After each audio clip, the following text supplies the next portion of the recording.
Good evening. On Strange But True, we've interviewed people with the most bizarre stories to tell.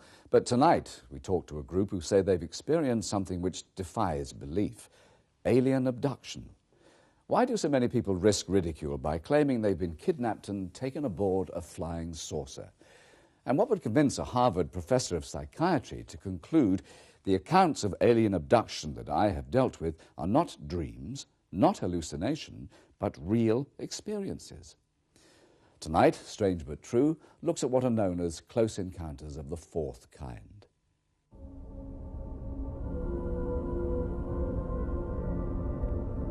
I didn't imagine them. They were definitely there.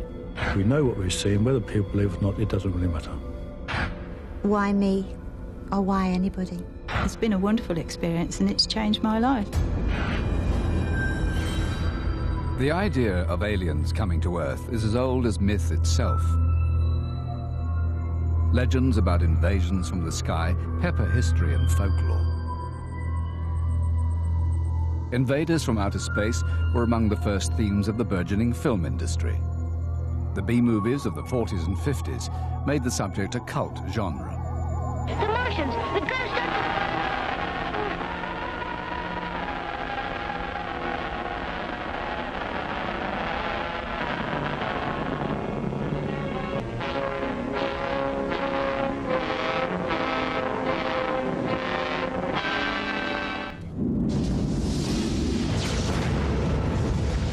Today, aliens are still big business for the movie moguls.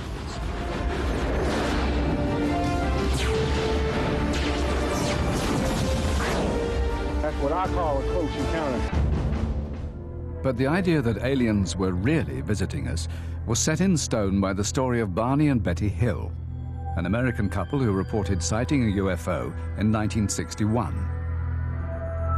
Under hypnosis, they told a story of abduction by aliens, a tour of a spaceship, and a medical examination by the creatures. Barney and Betty went public in 1964, and the world hasn't been the same since. Oh, what a beautiful night. It's so peaceful. We were camping in Dorset. It's September, and usually in September there's not much to do in the evenings. They close in pretty quick. Should we have an early night? Oh, why not? Gone to bed fairly early, but I got up halfway through the night. Sorry, love. I'm just going to the loo. What time is it? It's 5 to 3. You go back to sleep.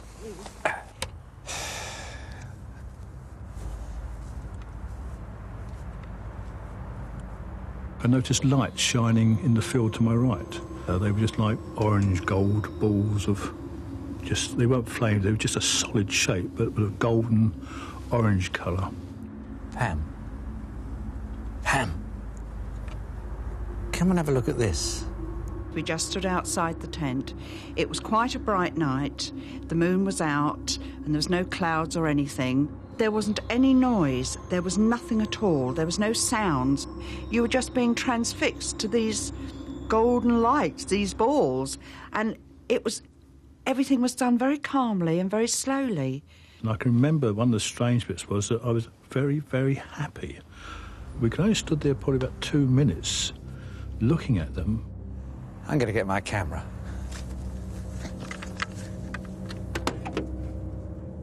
I don't know really what happened then. I was in the tent and he suddenly appeared.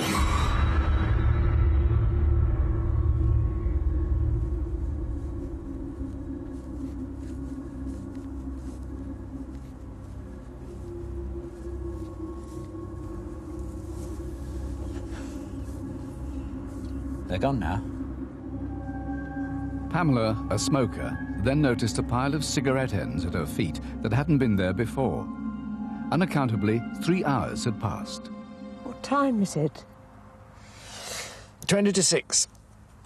We couldn't work out where this time had gone to. It was all very strange, because we didn't really even discuss this. we just said, well, we better go to bed, otherwise we won't get any sleep. Nice cup of tea. But the next morning, James and Pamela discussed their experience. Thanks. We didn't imagine all that last night, did we? I mean, it really did see the lights. Yes. It wasn't a dream. But it couldn't have been a dream. I mean, we both saw it. James believed he'd gone through the most extraordinary events of his life during those 3 missing hours. The recollection I had was being in a circular room, and you could vaguely make out like a white bench. It was all white and like translucent light coming through from behind plastic. And there was these figures in white, and they were dressed like a Ku Klux Klan in a pointed white robe.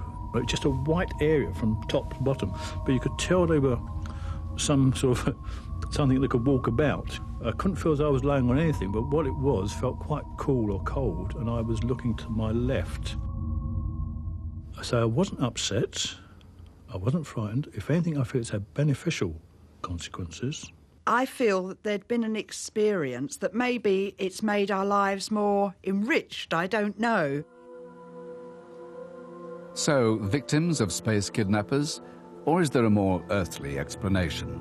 Clinical psychologist David Lewis is an expert on sleep and dreams. Could the Millans possibly have had the same dream? If you have 2 people who live together, who share a lot of experiences, there's no reason why their dreams shouldn't follow very similar patterns. There was no dreams, no imagination. We definitely know that it happened. Alien abductions, I think, have got a lot to do with false awakenings and with other aspects of the altered state we get during a state of sleep or a state of meditation or deep relaxation. We know what we've seen. Whether people believe it or not, it doesn't really matter. The vast majority of these people really do believe in their experience. They really do think they've been abducted and experiments have been carried out on them and all this sort of thing. And their memories are so vivid, so real, that they don't see how they could be actually anything that a reflection of real experience. But they're not. They are a creation of their imaginations. They are a creation of their fantasy. They are a creation of their minds. They have got nothing to do with a real life experience. It's just that they seem so real. But dreams can't be offered as an explanation for what beautician Linda Jones says happened when she and her family went for an early evening stroll. It was a summer's evening. We were walking along and I had this wildflower book with me. And I was getting the children interested and asking them, sort of playing a little game really, see what that one's called, see if you can identify it, you know, that flower. And then my daughter said, Mum, look! The moon is coming towards us! We looked up and we saw this sort of rugby ball shape, which was just hurtling towards us at an angle. We sort of crouched in the long grass quickly to avoid it, because our first thought being it was an aircraft on fire. I thought, oh, goodness me, my life flashed in front of me when I saw this thing. My daughter was absolutely terrified. We then ran up the hill to see what was going on. And we saw this object, which was shaped like a crescent moon. Oh, my God. It was physical. It was a physical object. I felt like I could have gone up and touched it. I felt myself sort of drawn to it. Well, really, I just wanted to have a closer look, probably curiosity. And I just couldn't believe what I was seeing. It was like a bad dream, like a nightmare. Mum! Mum, come back! Mum, what are you doing? Come back! It was like time had stood still. Mum, what are you doing? Come back! And I don't actually remember going right up close to it. I got as close as I can, but it seemed to burn my face, that the light was too bright. Mum! Mum, come back! Mum, come back!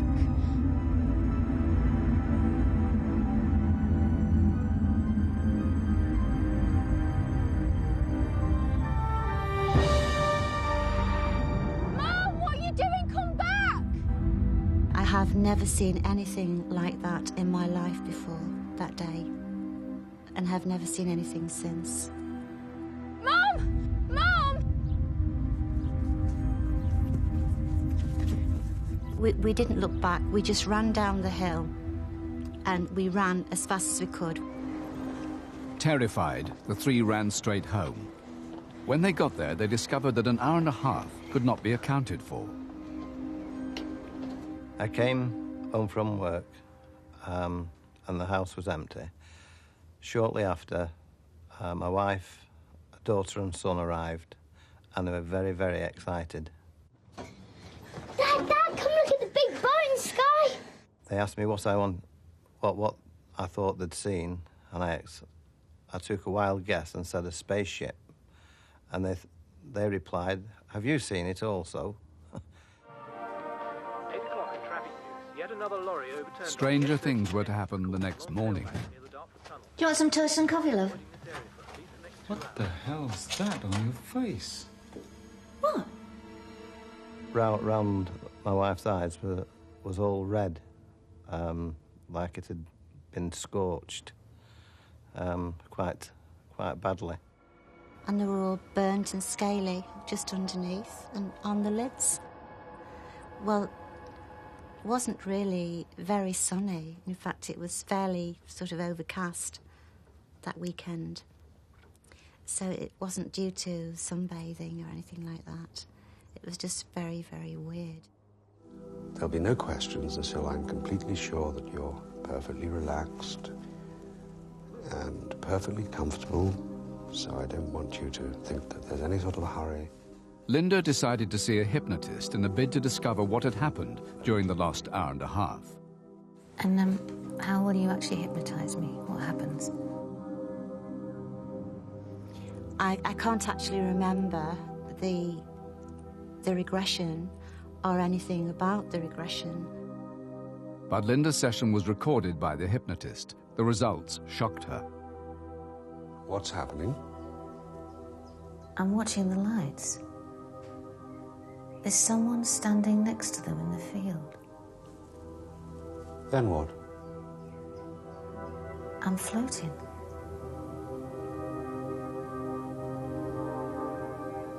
I'm in a room. There are 3 of them around me. They're tall.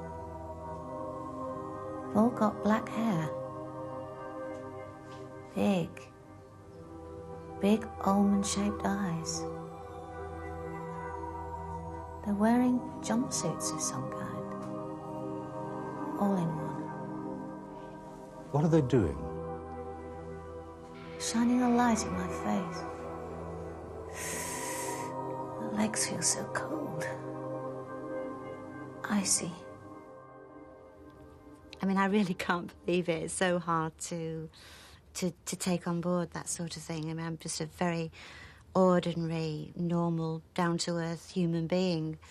I definitely wasn't into that sort of thing. I didn't like anything about science fiction. I've never been interested in that sort of thing at all. So, I mean, the answer was, why me? Why us on that day? UFO investigators use hypnosis to discover what has happened to people who have lost time. But does it provide an answer? A person under hypnosis, in the very deepest form of hypnosis, in a hypnotic state which would allow you to amputate their leg, for example, would be able to lie, if they wish to, just as well as we can now. The hypnosis in no way acts as a truth serum. But accepting these witnesses believe their stories to be true, could there be another explanation? Dr. Sue Blackmore spent 20 years studying the paranormal. She says there could be several explanations. One simply involves how the brain works. I think abductees may be people who have particularly unstable temporal lobes. Now, everybody's somewhere on the continuum from very stable to very unstable. That means they're either hardly firing at all in this part of the brain or lots and lots of nerve firing. When there's a lot of stimulation in the temporal lobe, a lot of brain activity going on here, it's known from all kinds of studies that you get things like floating, flying sensations, out-of-body experiences, feelings of presence, that there's somebody there, feelings of being manipulated. Now, some of these, what we call OBEs, or out-of-body experiences, and this is where the person imagines that they're actually beyond their physical body. Maybe they're floating up towards the ceiling, or they're at a distance from the body. Sometimes they report being able to see their body. They have these strange experiences, and they try to explain them. And one of the most frightening things is the thought that you're going mad. So that if someone else has also had a strange experience and can back you up. You can say, there you are, you see, I'm not going mad. It was really true. And I think that is what happens a lot of the time.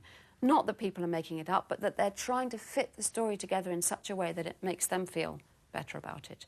But how does that explain two people seeing the same thing in different places within a few hours? Two Northamptonshire women who'd never met claim this is what happened to them in 1978. I left work in the Daventry Teachers' Centre to drive home.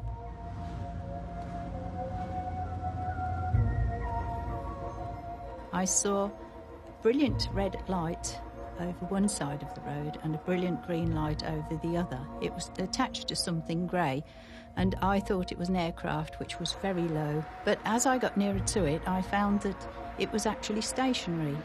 It was grey, smooth, plasticky looking, I thought. It was so smooth. I remember thinking that the traffic that was coming towards me would see it as I'd passed under it, but I didn't notice that anybody else was looking upward. That did register as being a little strange at the time.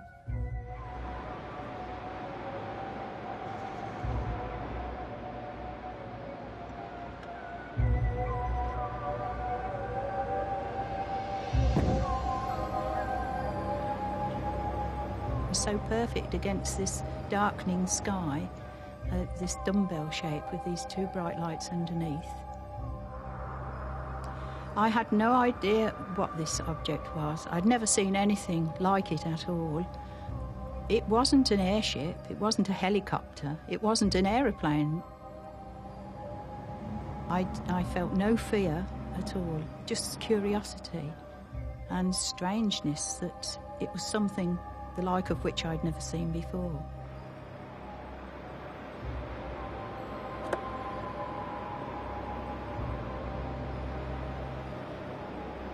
I got in the car and drove further along the road. My car, which had been serviced that day, suddenly malfunctioned. I changed from second gear to third, but instead of going faster, the car was slowing down and had come to a stop. The light had disappeared completely. I couldn't see the road, the trees, the buildings. I could see absolutely nothing at all, not even the car I was sitting in.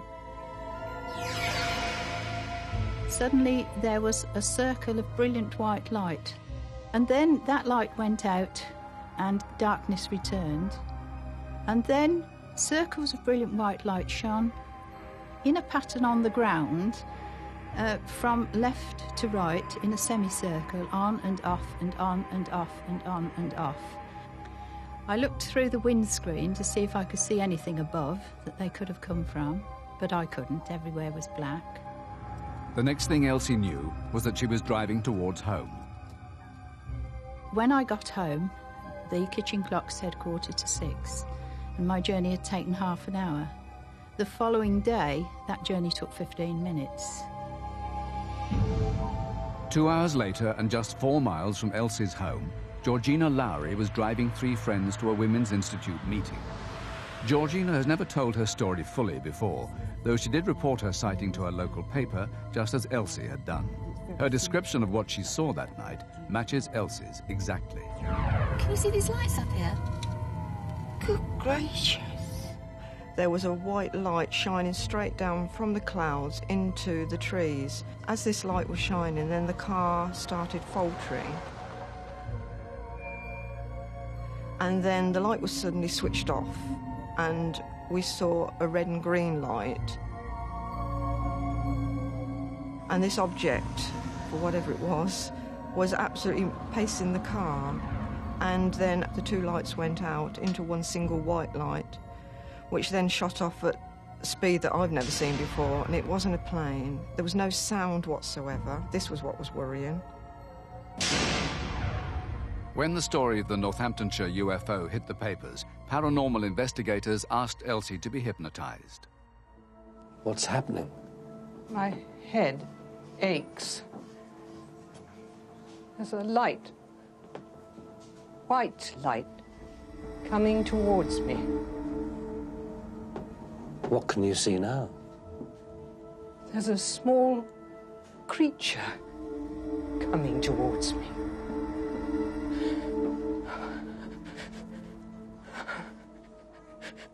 It was grey. It had rounded, curved lines around it, and there was the glow around it too.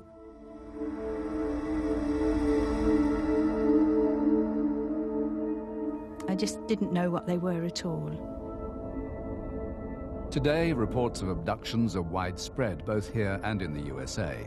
It's a burgeoning industry. Countless articles, magazines, and books are published on the subject every year.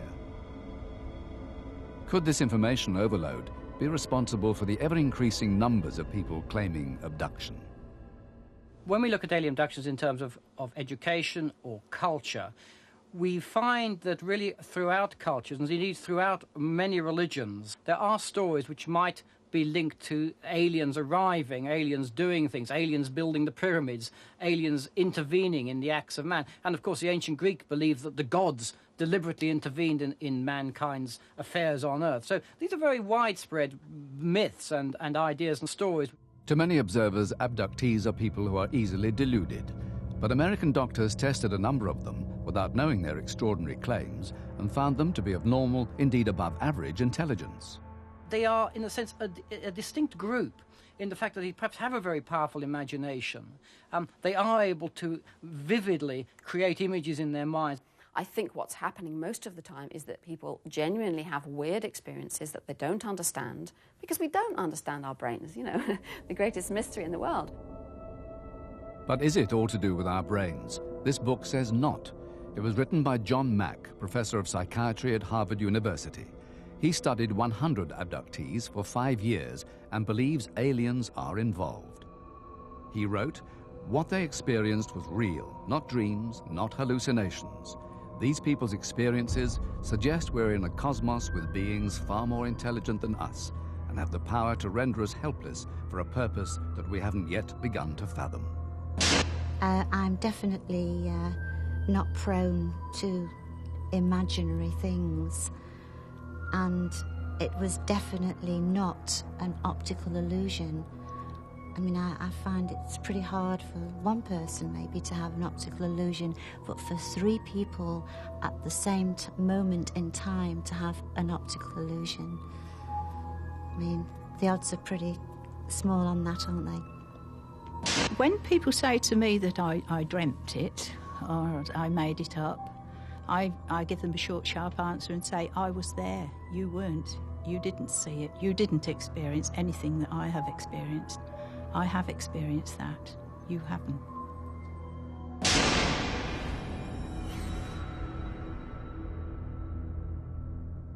Science fiction writers have dreamed up storylines about aliens monitoring our airwaves and even picking up our television programs.